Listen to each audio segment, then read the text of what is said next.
Hello, and welcome to the Osteoarthritis Action Alliance Lunch and Learn webinar for February 17th, 2021. Walk with Ease, Moving Forward Despite COVID-19. Thanks so much for joining us today. My name is Serena Wiesner, and I am the Director of Community Programming here at the Osteoarthritis Action Alliance. I will be kicking off today's presentation, and then we'll be joined by Nadia Maza and Samantha Rod. So I'm going to go ahead and introduce them first before we get started. Nadia Maza serves as the CDC Arthritis and Chronic Pain Project Manager with Healthy Aging NC, an initiative of the NC Center for Health and Wellness at UNC Asheville. Nadia has a Master's of Public Health from Florida International University and has worked in a variety of roles as a public health research assistant, educator, and project manager. She is passionate about promoting wellness among adults residing in North Carolina and oversees Walk with Ease along with a number of other evidence-based programs. Samantha Rod has been with the National Kidney Foundation of Michigan since 2015. She has a background in social work with her master's degree from the University of Michigan with a concentration in community organizing. At the National Kidney Foundation of Michigan, she works on the organization's prevention team with both adult and early childhood programs. And her role includes providing oversight for their Walk with Ease implementation. Thanks so much for joining us, Nadia and Samantha. So I think we can all agree that COVID-19 has really put a wrench in things for the past 12 or so months. Community programs such as physical activity programs, self-management and disease management programs, and nutrition programs have been significantly impacted by COVID-19. Oftentimes, these programs are delivered to groups of people in settings like YMCAs, community centers, wellness centers, gyms, senior centers, and healthcare settings, all of which were forced to cancel programming and or significantly modify it in some way, shape, or form over the past year. This has been a significant hurdle considering that maintaining the integrity and fidelity of these programs, including their in-person and group format, is a really important part of delivering results to the participants. At the same time, COVID-19 has forced all of us to pivot in many areas of our lives, including finding new ways to be active, manage health conditions, and or provide programs. Today, we're going to highlight an evidence-based program that was poised to fill the need of so many people during this pandemic. It's called Walk with Ease, and we'll specifically be talking about the self-directed version of the program. So I'm going to begin by sharing a brief overview of the Walk with Ease program, as well as the Osteoarthritis Action Alliance's Walk with Ease portal. Then Nadia is going to share some strategies she and her team have used to promote Walk with Ease self-directed, as well as the enhanced version of self-directed. And Samantha will then share the work her team has been doing to enroll a significant percentage of African Americans into the Walk with Ease program, as well as her system for coordinating outreach to participants of previous programs that the National Kidney Foundation of Michigan has offered. So let's go ahead and just briefly go through a review of what the Walk with Ease program is for those of you on the line who are not aware. It is a 6-week structured program for adults with arthritis that includes walking and meeting with a small group 3 times per week. There are 2 formats, so that group instructor-led that I mentioned, as well as a self-directed version. There's an additional version that has kind of come up due to COVID, and that's called the enhanced self-directed. And this is essentially where a group will offer the self-directed program. So for example, National Kidney Foundation of Michigan would offer the self-directed program and then perhaps have a Zoom conference call or a Facebook group or something like that to offer some of the more person-to-person and supportive aspects of the program that kind of go by the wayside when you're doing the program self-directed. Everyone who takes part in Walk with Ease receives a guidebook. The topics that are covered in the guidebook include not only how to walk, but also managing arthritis, program preparation, setting goals and overcoming barriers, how to walk safely and effectively, stretching and strengthening exercises, motivational strategies, symptom management, building stamina, and walking pace. So it's not just a walking program, it really can have an overall self-management and self-improvement aspect to it as well. There are a number of tools that are also included in the guidebook, like setting goals and walking assessments. The program has been evaluated and proven to help participants improve arthritis symptoms like pain and stiffness and increase arthritis self-management. They have also shown to increase the balance, strength, and walking pace. And even though the program was developed with those with arthritis in mind, the program really can impact those of us without arthritis or who are managing other chronic conditions.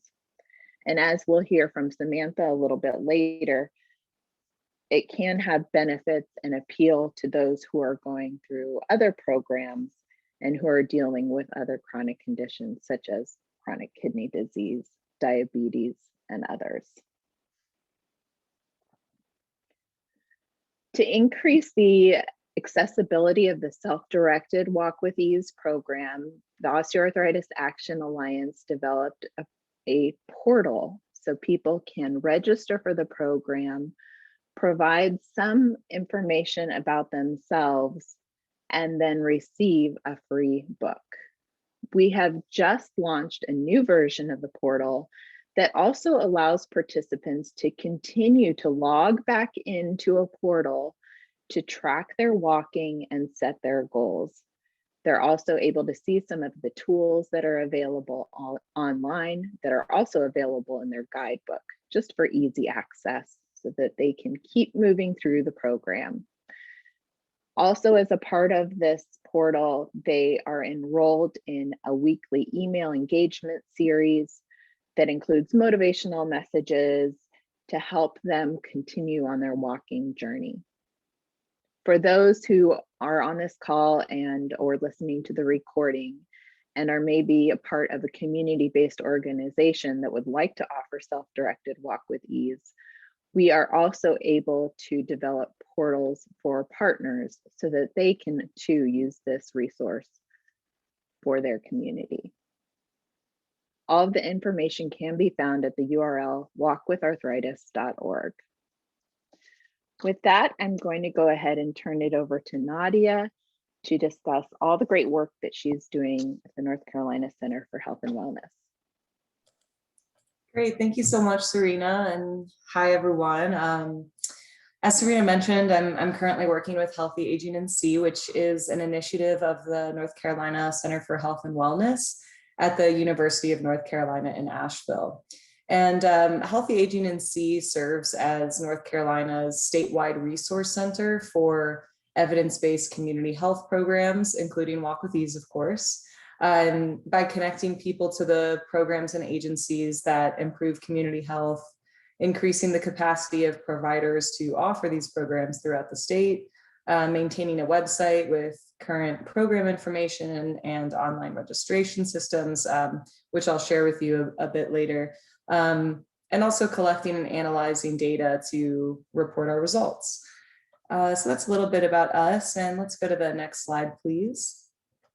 So I wanted to share some of our successes with offering the enhanced self-directed Walk with Ease program that Serena mentioned. And we were able to enroll 550 participants in the self-directed Walk with Ease program through 6 different opportunities to enroll in 2020. And we also had an additional 130 participants in the enhanced version of the program. And we only offered 3 opportunities for that. And just for comparison, in 2019, we didn't offer the enhanced version at all, and we only enrolled 20 participants in the self-directed version because there was just more of an emphasis on in-person workshops.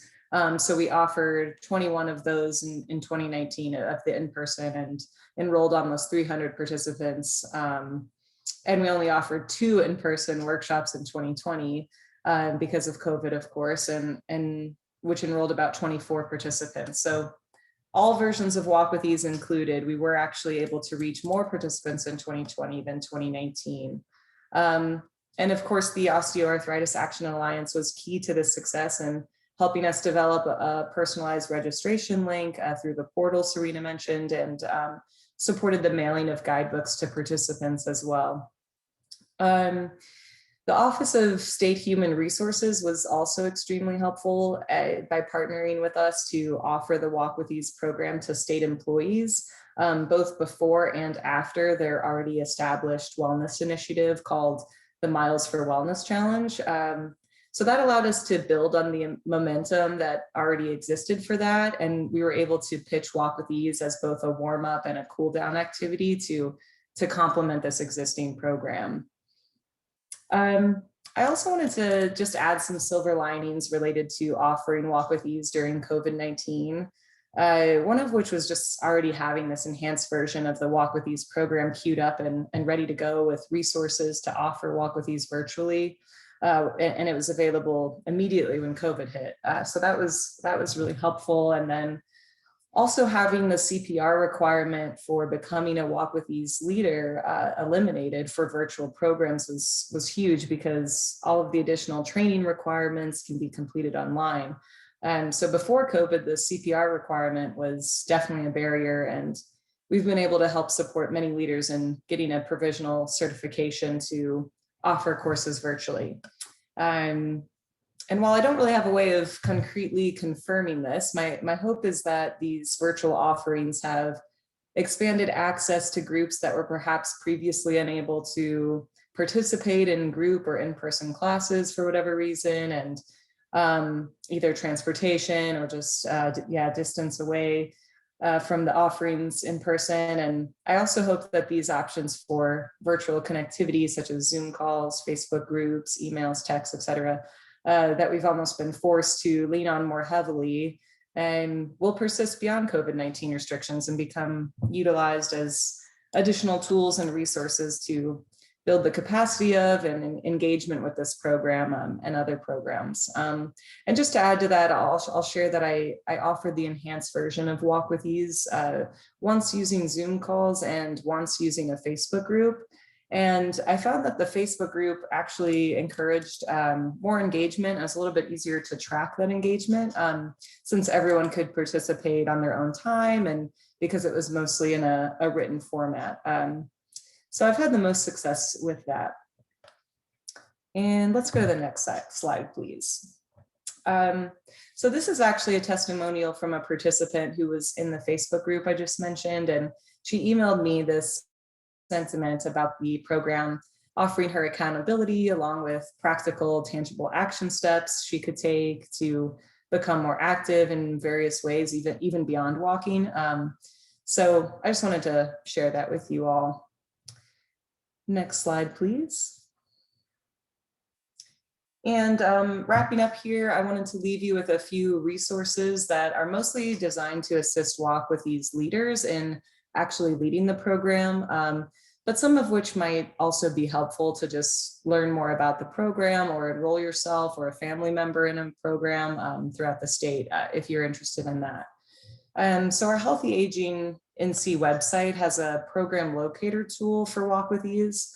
So following this webinar, when you have access to these links, if you wanted to click around there, you could see where in-person and enhanced versions of Walk with Ease programs are being offered throughout North Carolina.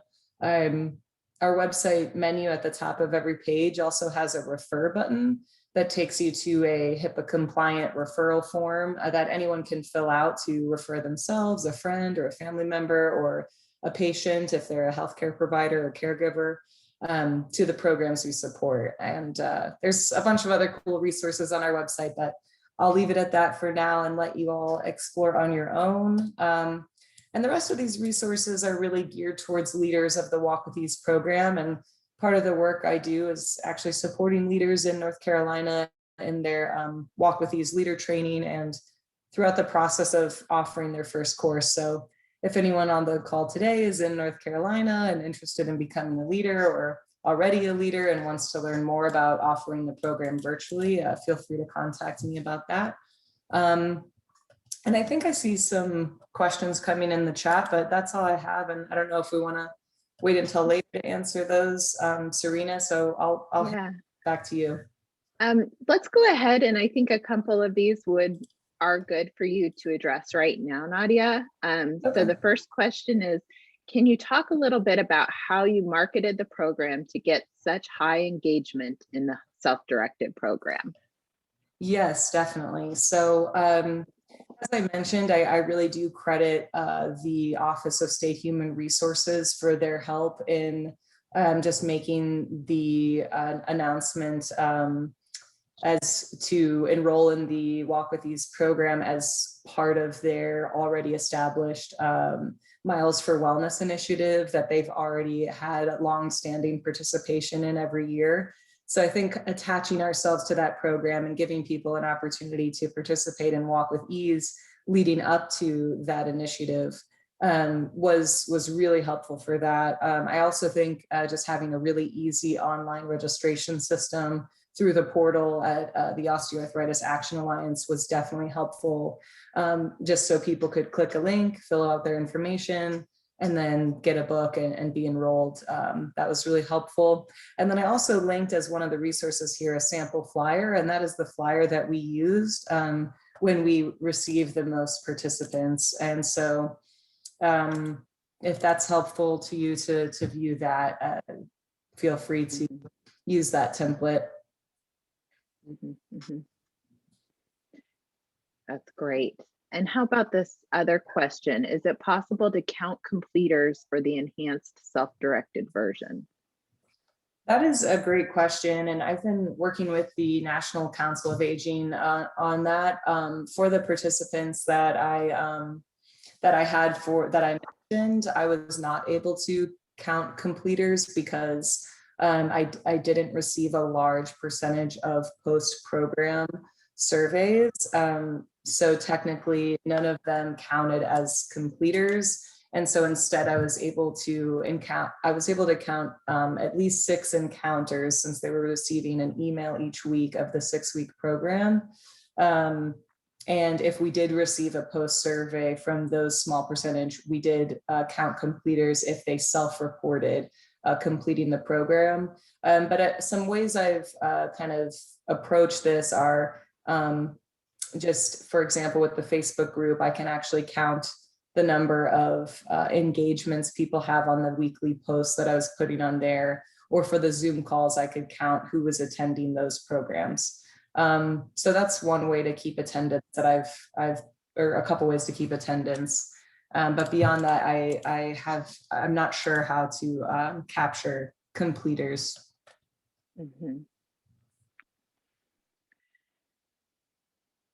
Great. Thank you, Nadia. Really appreciate it. Go ahead and keep on typing those questions into the chat box, folks, and we're going to go ahead and move on to Samantha. Go ahead, Samantha, take it away. Thank you. So hello, everyone. Today, I'm going to be talking about our recruitment strategies at the National Kidney Foundation of Michigan and how we've been able to reach a diverse group of participants with our Walk with Ease program. So first, I'll give some context of what our organization does, some information around health disparities, how we got involved with Walk with Ease, and then I'll focus on our recruitment strategies and how we've recruited during the pandemic. So the National Kidney Foundation of Michigan's mission is to prevent chronic kidney disease and improve the quality of life for those living with it. So this is done by providing a whole host of evidence-based programs that aim at preventing and managing chronic illnesses with a special focus on diabetes and high blood pressure, as those are the leading causes of chronic kidney disease. In addition to these conditions that pose a higher risk for CKD, the National Kidney Foundation takes social determinants of health into consideration when focusing our recruitment and promotion efforts for programs. So social determinants of health are things like race, ethnicity, socioeconomic status, where we live. These are just some of the indicators of a higher risk of developing chronic conditions. Next slide. So when talking about health disparities and social determinants of health, we know that chronic kidney disease affects people of color at a higher rate than it affects white people. And we know social determinants of health play a role in people's health and health risks. Compared to white people, people of color have a higher risk of developing end-stage renal disease. Black people have 4 times the risk, Native Americans and Hispanic people have 2 times the risk, and Asian Americans have 1.6 times the risk. In Michigan, African Americans make up 14% of the general population, yet make up 43% of the dialysis population and 37% of the kidney transplant waiting list. So since I'm talking a lot about CKD and prevalence, you may be wondering why an organization like the Kidney Foundation is doing a program for people with arthritis. Many people who have CKD have reported experiencing pain related to their condition, but kidney disease is often not the only thing that a person is trying to manage. So more often, reported pain is related to other underlying conditions, such as diabetes or arthritis, for example. Additionally, things like healthy lifestyle habits can help to prevent CKD and manage other conditions like diabetes and high blood pressure. Healthy habits including reducing sedentary behavior. Since Walk With Ease helps participants to increase their physical activity as well as manage chronic pain symptoms, this fit in is a very welcome addition to our suite of programs. Next slide. So when it comes to recruitment, the NKFM intentionally focuses our program recruitment and promotion for evidence-based programs in communities with the greatest need. So this includes communities that are largely populated by people of color, specifically African American or Black populations. We utilize our partnerships built through coalitions, community organizations, faith-based organizations, recreation centers, et cetera, in order to reach those who have the highest risk of developing chronic conditions to help decrease the rates of those chronic conditions. So we have a long history of evidence-based programming in these communities.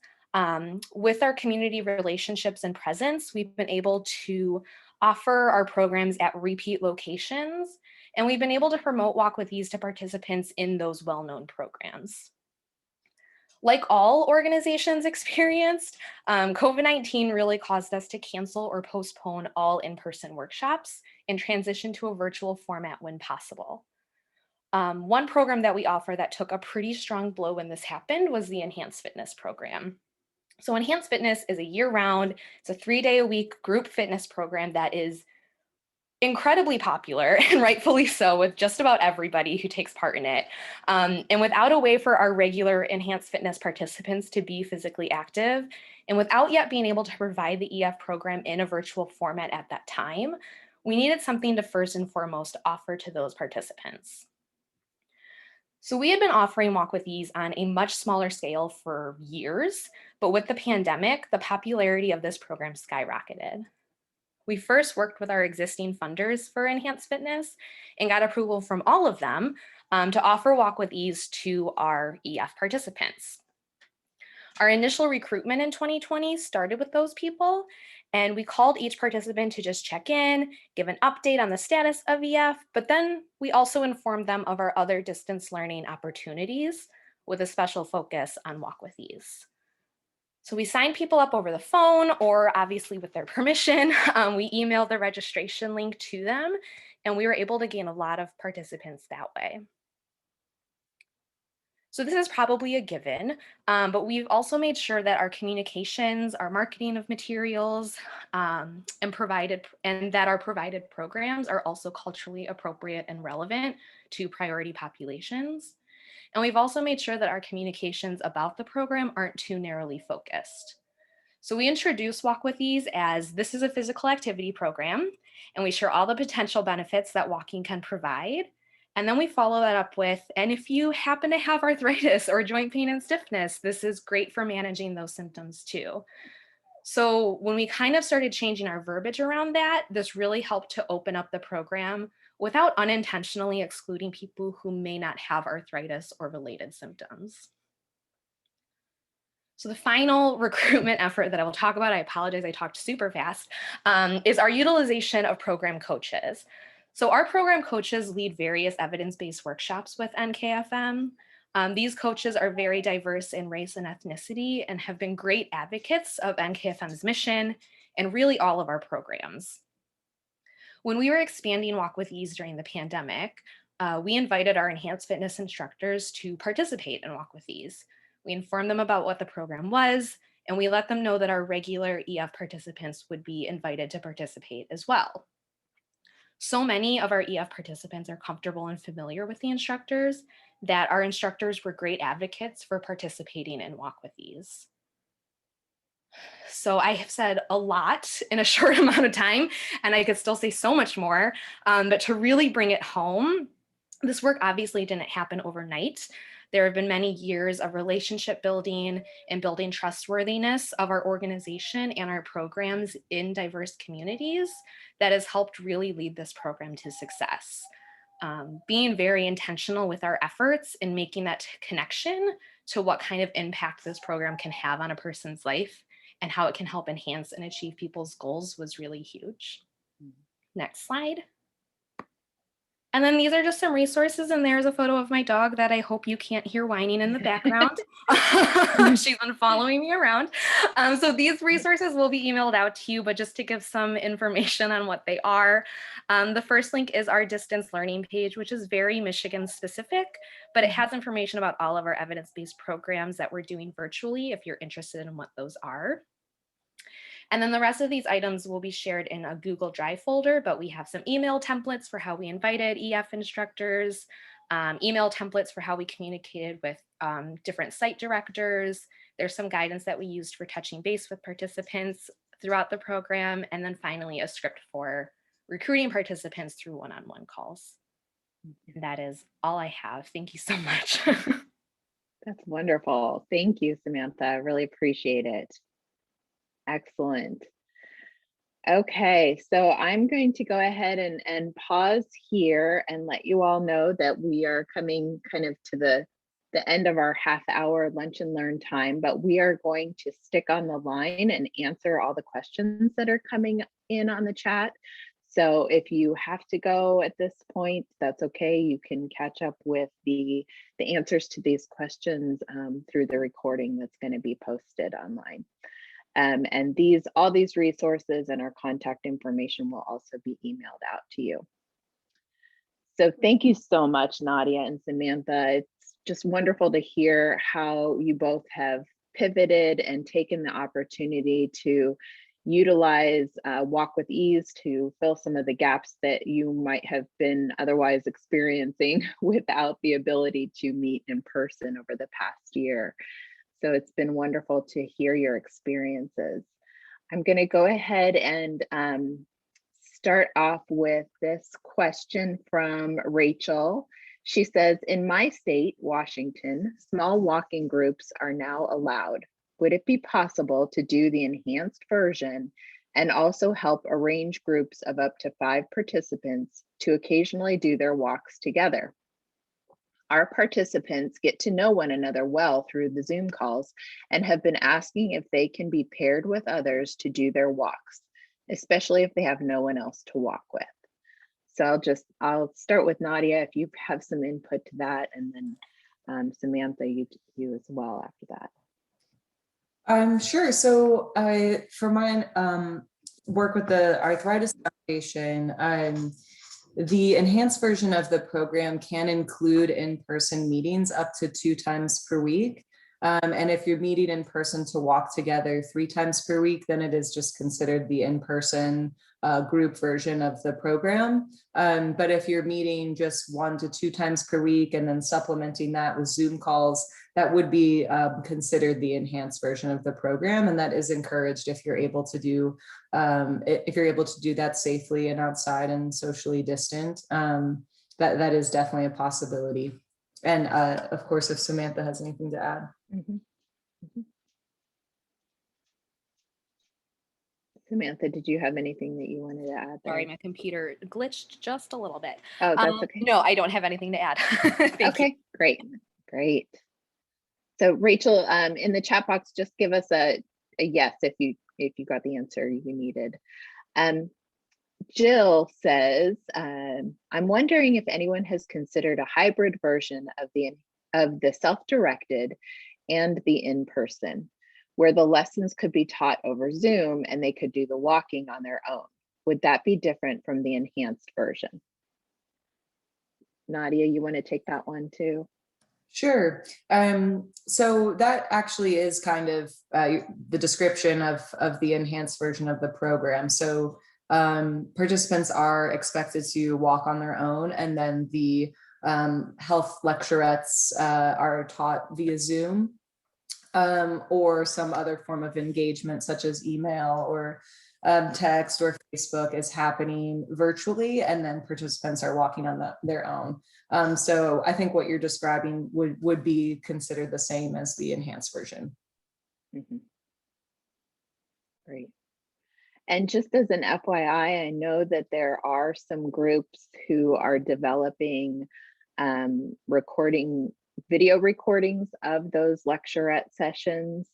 So I know that those are in the works. If providing the lecturettes over a Zoom call or in kind of live is not an option for you, coming up hopefully in the next 6 to 12 months, there may be some videos available too.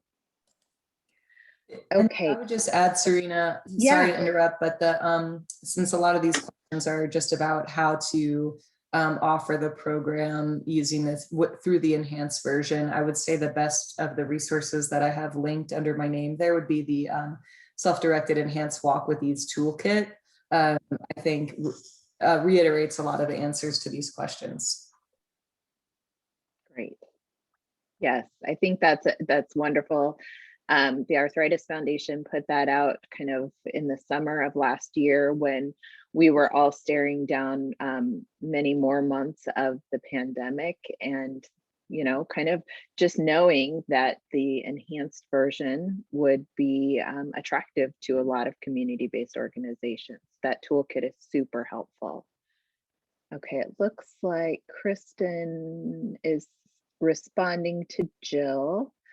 Let's see, what else? Oh, so many good comments. Yeah, Kristen says we've disseminated the lecturettes via video or audio only, kind of like a podcast for those who listen while they walk. That's really neat, Kristen. I like that.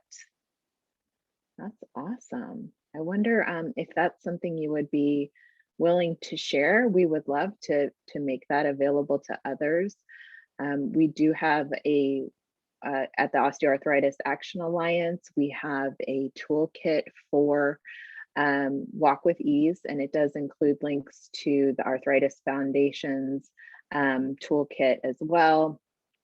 You can get to it on that bullet that says resources for community partners under OAAA Action Alliance.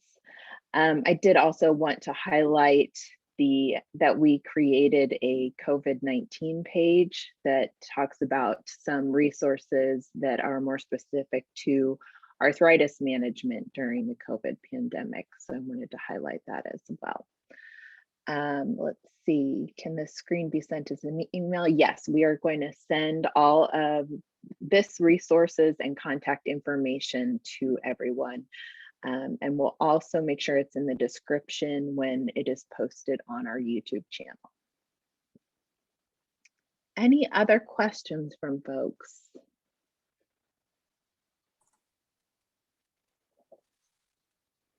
Going once, going twice.